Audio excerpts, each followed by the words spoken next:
With all the media hype around Bitcoin, many people are asking what it is. Basically, Bitcoin is just like any other currency, like the United States dollar, euro, pound, or New Zealand dollar.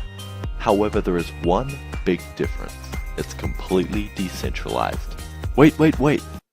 What is decentralized? Decentralized just means nothing is controlled or managed in one place. Unlike traditional currencies, transactions, management, or any repository of information is not stored under one system, but by using many different people and computers to maintain the systems all over the world. Think of it this way. Under traditional currencies, all data around it is managed by a central ledger system, which all transactions must go through before any money is exchanged. The difference with Bitcoin, however, is instead of being processed by a central system, the money will go straight to the person or business you're trying to give money to. Okay, what's the pros about having a decentralized system? Our traditional one seems to be doing fine, isn't it? Well, by having a system that can go straight to the other person or business, it will have much less administration costs, so for you, fees are much lower. Other benefits are that you can use the currency anywhere in the world, which is a big bonus if you travel a lot or do any online shopping, as conversion rates can kill your bank account. Last but not least, your account can't be frozen by any government or anybody else, which might be one of the many reasons it's the go-to currency for online underground markets, such as the deep web. So, how does Bitcoin work? Well, this part might blow your mind, but currency is imaginary. Now before you click off this video calling me crazy, just hear me out. Currency is imaginary.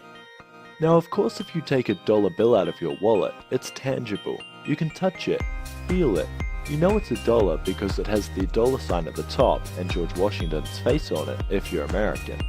But why is that paper in itself worth much less than what's actually printed on it?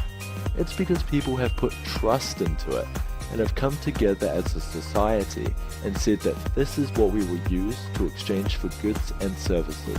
That's why Bitcoin can be a thing. I mean, it's not real, it's not tangible, you can't feel it, but it's there. You can buy things with it, so if it's not real, how can you buy things with it? Because people have put their faith into it, which is also why it's so volatile, but we'll get into that in another video. So I just wanted to get that out of the way of why Bitcoin works, but how it works is a little more complicated, but will mess with your sense of reality a little less. I mean, I don't want to matrix you too much.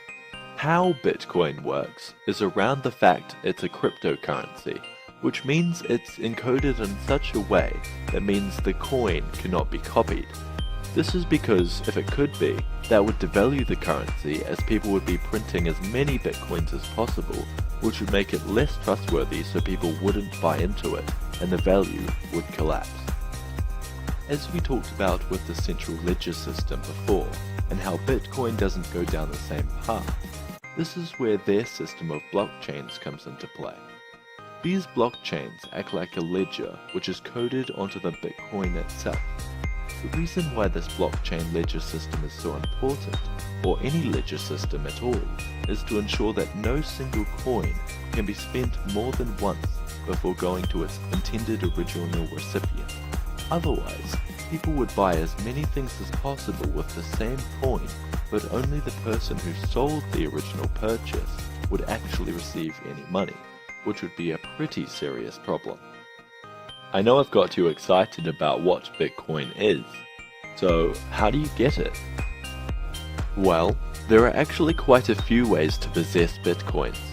The first way is to simply exchange your country's currency, such as the US dollar, euro, etc., for Bitcoins. And as of the 23rd of January 2017, which is when I'm making this video, you can purchase 1 Bitcoin for $936.31 US.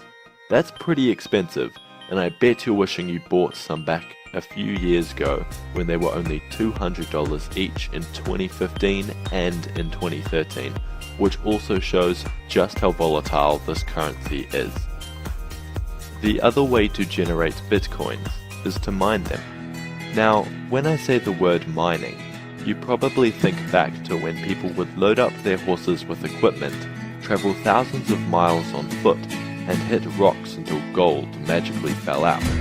And actually, Bitcoin mining is kind of similar, but instead of waving a pickaxe around your room, hoping to rip a hole in the air where your Wi-Fi is so Bitcoins will fall out, you use special software that uses your computer's hardware to solve extremely complex math problems to essentially earn Bitcoins for the value you provide for the blockchain ledger system.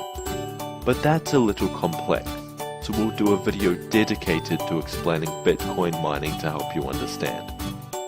And the last way, sell products or services and accept Bitcoin.